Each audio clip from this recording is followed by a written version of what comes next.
So, the question that everybody seems to be wondering, why did the Cleveland Browns take two quarterbacks in this year's draft?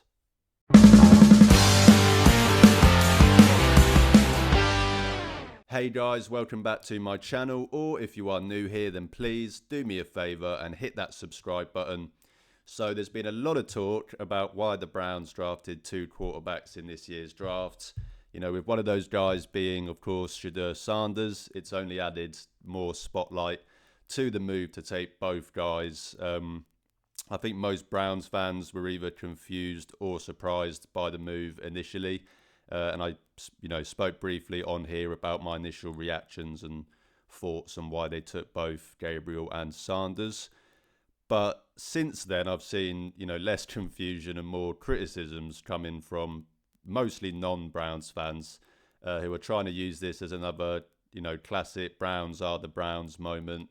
So I wanted to just kind of hop on here and reiterate my stance on why I don't think the Browns drafting two quarterbacks is a bad strategy, and certainly not something that deserves to be laughed at as much as it seems to be getting. So not sure how long this one will be. I usually have some form of a structure thought out for these videos, but this one is purely going to be improv. So we'll see if it turns into a rant or not, who knows. But as I said, there's been a whole lot of people doing the classic Browns are the Browns for drafting two quarterbacks. I've even seen some people criticizing the trade back from two based on the fact that they took, two quarterbacks, which makes absolutely no sense given that there's no correlation between those picks at quarterback and the trade back with the Jaguars. But, whether you're a Browns fan who thinks it was a stupid move, a fan of another team wanting to laugh at the Browns, or, you just want to see my thoughts on the topic, in which case, thank you, that I'm going to do my best to explain why I, personally think drafting two quarterbacks isn't a bad move for the Browns in this draft. So, first and foremost, I think it's important to, look at it from three different aspects. There's the aspects of just in a vacuum, any team taking two quarterbacks in a draft. Why would they do that? First and foremost, obviously they need a quarterback. That is the reason they want to take a swing at quarterback. So instead of taking one swing, why not take two swings? In terms of, in a vacuum, why would the Cleveland Browns, this specific version of the Cleveland Browns, draft two quarterbacks in the same draft? Well, same again, because they need a quarterback. Why not take two swings at it? They're obviously dealing with the Deshaun Watson situation. He is getting paid a lot of money to not play for the Cleveland Browns. They need to be cheap in that room. They need to be cheap at that position. It didn't make sense to go and sign guys to bring into that room. So they traded for Kenny Pickett, still on his rookie contract. Obviously brought in Joe Flacco for a pretty small deal. And then, fill out the rest of that room with two draft picks that if they do end up making the roster, they're not going to cost anything, which, as I said, helps with obviously the restrictions that the Deshaun Watson contract has on the team. So that's obviously why, just in a vacuum, why this Cleveland Browns team would do this and why any NFL team would do this. But in terms of, the actual context of, how the draft ended up shaping out, everything to do with the Browns, why would they do this? As I said, the biggest need is quarterback. Their second biggest need, in my opinion, was running back. They took two guys at running back. They took two guys at quarterback. They clearly understood their roster weaknesses. As I mentioned, they had Kenny Pickett and Joe Flacco in the quarterback room. Not exactly the most encouraging room in the league. So, you're of course going to want to bring other guys in. As I mentioned, with the concept of obviously with the Watson contract needing to go cheap. Why not take those swings, with rookies where, that is the best case scenario if they do work out because they are cheap. there's a lot of talk about this. It almost feels as if the Browns, you know, drafted two quarterbacks within their first three picks or something. They took Gabriel in the third round. They took Sanders in the fifth round. It's not exactly like they invested all their draft capital into this. As I mentioned, taking two guys, it's taking two chances that one of them hits, which, in this year's class, as I mentioned, talking about this year, the context of this year's draft and, how this was a weak quarterback class, why commit to one guy in the first two rounds, and not take two guys later on that arguably have just as much of a chance as hitting as the guys that you'd have taken in that second round. Who went in the second round? Tyler Shook. Would you have rather just taken Tyler Shook in the second, or take Dylan Gabriel and Shedeur Sanders later on? I know which one I would rather do. So, it's a third and a fifth round pick. It's not exactly a big investment into these two guys. Who else? With the Shedeur pick, who else are you drafting at 144? Because, maybe people would have laughed at the Browns just taking Gabriel at 94 and that was all they did. And, people would have said, lol, the Browns quarterback room is Kenny Pickett and Joe Flacco and they reached for Dylan Gabriel at 94. Lol, Browns are the Browns. So people were going to laugh at that anyway. So they obviously took Shedeur Sanders after that. And so, as I said, people were going to laugh anyway. So, of course, then they're going to laugh with Shedeur Sanders as well. But as I said, with then taking Shedeur after Dylan Gabriel at 94, who else are you drafting at 144? A backup offensive lineman at best. Probably more likely someone that doesn't make the team or spends, the first few years and only years of his NFL career on the practice squad. That's just how the hit rate is with these players in the fifth round and in these later rounds. So I'd much rather use that pick at 144, taking a swing at the most important position in sports, whether I drafted one quarterback before or whether I drafted three quarterbacks before. In a vacuum, just taking another swing at 144 makes so much sense to me, especially with a guy like Shedeur Sanders that, as much criticisms as people have about him, as much criticisms as I had about him, I was not someone that wanted to draft him at number 2 overall, but he was someone that was at one point in that conversation. So, you've got to be at least a decent to good prospect on the tape to be able to get those conversations about you. So, and this is someone that, as I said, you picked at 144. So why not take that swing with that pick? Instead of, as I said, maybe getting a backup offensive lineman at best, but most likely someone that's going to not make the roster. If Sanders doesn't make the roster, that's the same as a backup offensive lineman not making the roster. But I'd rather take the swing on the quarterback upside than I would, the backup offensive lineman. It had been reported, it has been reported that the Browns had Gabriel as their quarterback 2. In this draft and Sanders at quarterback 3.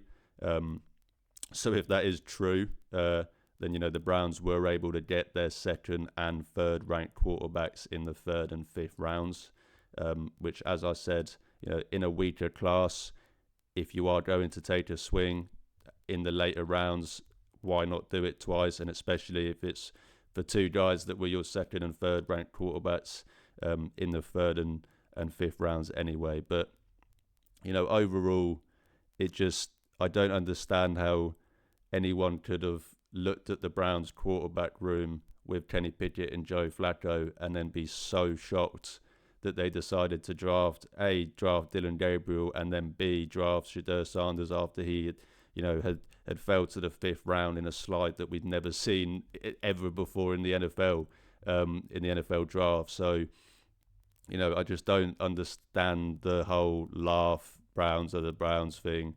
I get it, drafting two quarterbacks usually might seem like that's not something teams normally do.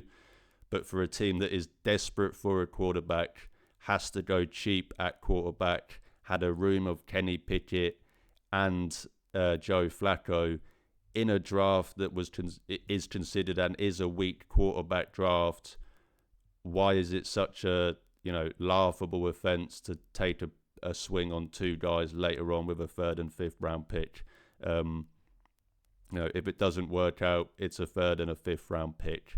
I just don't think it's something that it does. Browns have done a lot of things, don't get me wrong, over the years that have garnered and have been worthy of the Browns are the Browns trope, and a lot of times they deserve that. But this is not something that I view as one of those situations and something that you can laugh at, and that's even if it doesn't work out.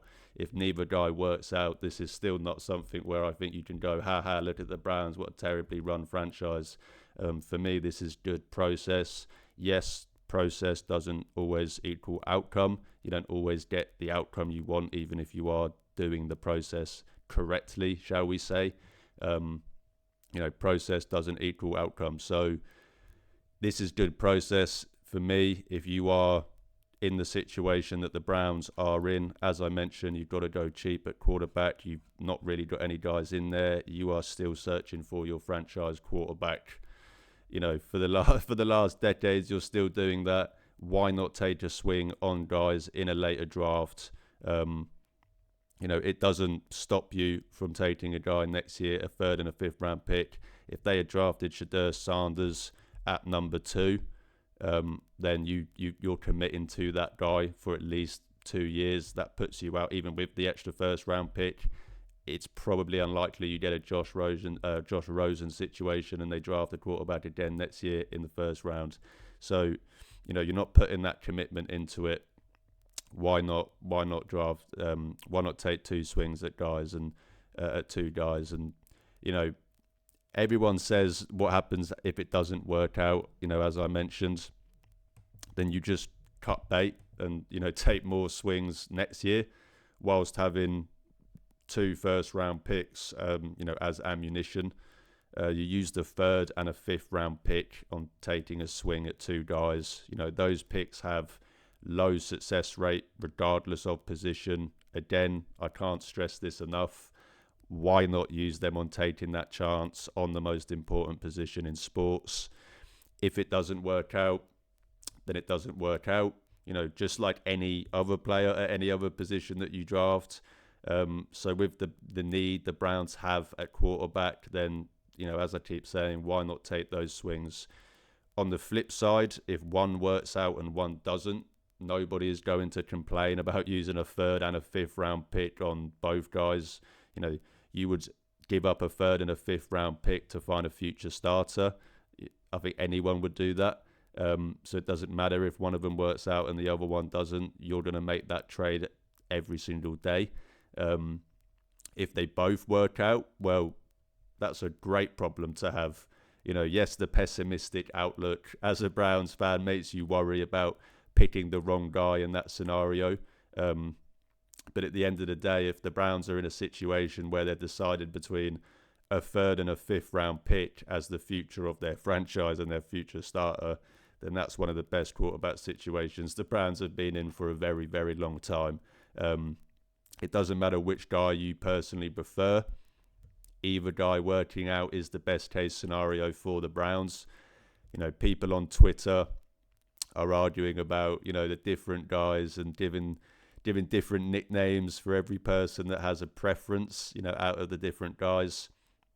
It's funny, but for me personally, at the end of the day, I don't care if it's Dylan Gabriel, Shedeur Sanders, or fucking Kenny Pickett. I just want a damn quarterback, and that's why I'm happy with taking as many swings as you can until this team finds one. It's as simple as that. And for people that aren't Browns fans, that might be difficult for them to understand. But for Browns fans and for them, that might not understand that, then that you need a quarterback. You've been looking for that quarterback for such a long time. As I said, it's not a great quarterback draft. Would you rather they just took a swing at someone at number 2, or would you rather they took 2 swings later on in the draft? And especially considering one of those guys they got later on was someone that a lot of people were saying they could have took that swing at number 2. So I really don't think this is something that deserves being laughed at for the Browns. If another team had done this, would they be laughing the same as they are now? I highly doubt that, especially not with Shedeur Sanders. Everyone would be saying, wow, that's amazing. They got Shedeur Sanders in the 5th round. Oh my God, wow, what a great business, what great move. But when the Browns do it, obviously, it's Browns are the Browns and something to laugh at. So, I think it's silly. That's why I don't think this is something that deserves criticism to that extent. I don't think it deserves criticism at all. As I said, you gave up a 3rd and a 5th round pick on taking 2 swings at the most important position in sports, the most biggest need that you need on your team. I don't see any problem with that, and I think that's good process from the Cleveland Browns.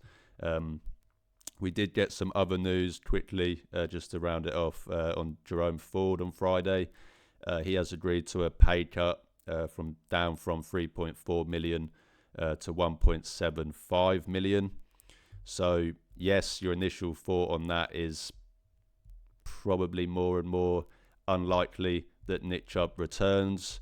I've done I think 2 previous videos on the idea of Nick Chubb not being back here.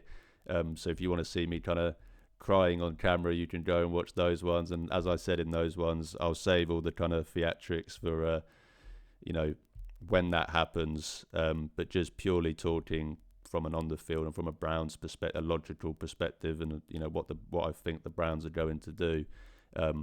Yes, this does look more likely that that Nick Chubb won't make the team. Well, not make the team, won't be brought back. Jerome Ford was probably going to be the 3rd string running back if he did make the team at 3.4 million. That's not exactly ideal. So I don't think there was any really guaranteed money in that. There wasn't much guaranteed money in that 3.4 million.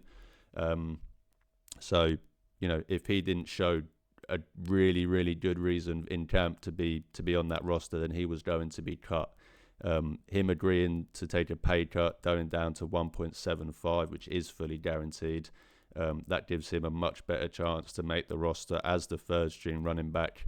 You don't mind paying a 3rd string running back, someone to contribute on special teams, at 1.75 million. And then you kind of look at that with Nick Chubb. What would his number be? Would he be brought back as the 3rd running back in that same role, which is the case? There's an argument to make that Jerome Ford is better for that. Nick Chubb doesn't play special teams. Nick Chubb's not exactly the best receiver out of the backfield. He's not someone that could really be that 3rd running back role, as well as maybe as I said, a Jerome Ford, especially at 1.75 million compared to what you would bring Nick Chubb back at. Of course, comes down to it, I don't care about that as much as my brain would tell me that is the sensible thing. My heart is obviously going to say no, fuck that, I still want Nick Chubb. So that's how I feel. I of course still want Nick Chubb.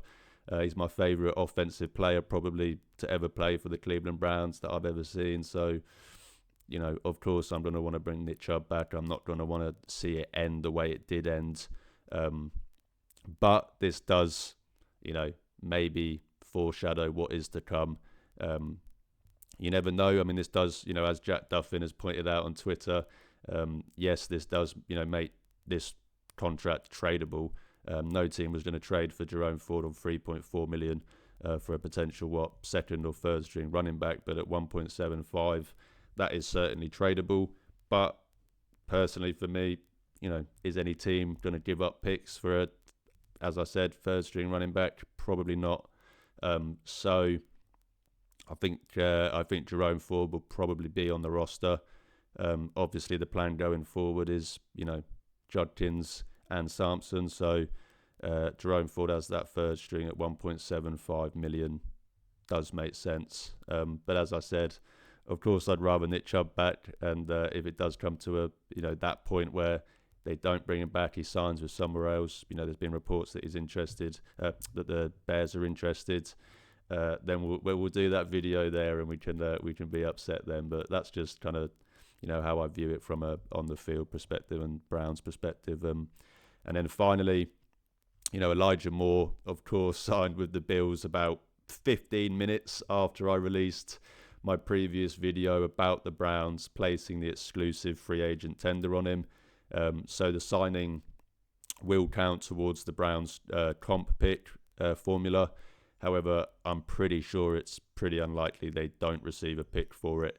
So are the Browns still in the market for a wide receiver?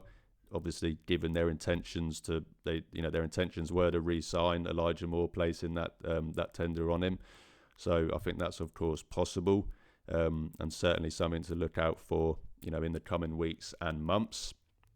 And especially with the Browns not being shy of making moves late into the summer, it's something they've done, pretty much nearly every year the last few years, is sign someone in that kind of, July, August even. I think one of them was.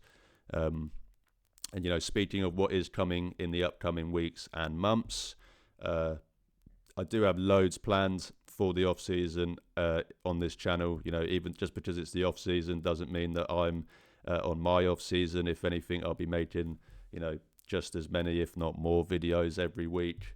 Multiple weekly videos on all things Cleveland Browns, and I've also got some very exciting guests coming onto the channel soon that I might announce soon, maybe, or I'll just drop it as a surprise when they do come. But with that being said, as always, if you do enjoy my content, then please drop this video a like, hit the subscribe button. It's free, but it really, really helps out my channel. You can also check the links in the description to see where you can follow and interact with me on social media. As I always say, I'm trying to build a community of Cleveland Browns fans, and even if that means I only get to talk to one fan a day, I'm happy, because I'm talking Browns football with the best fan base in the world. Thanks again for watching, guys. Have an amazing weekend, but most importantly, go Browns.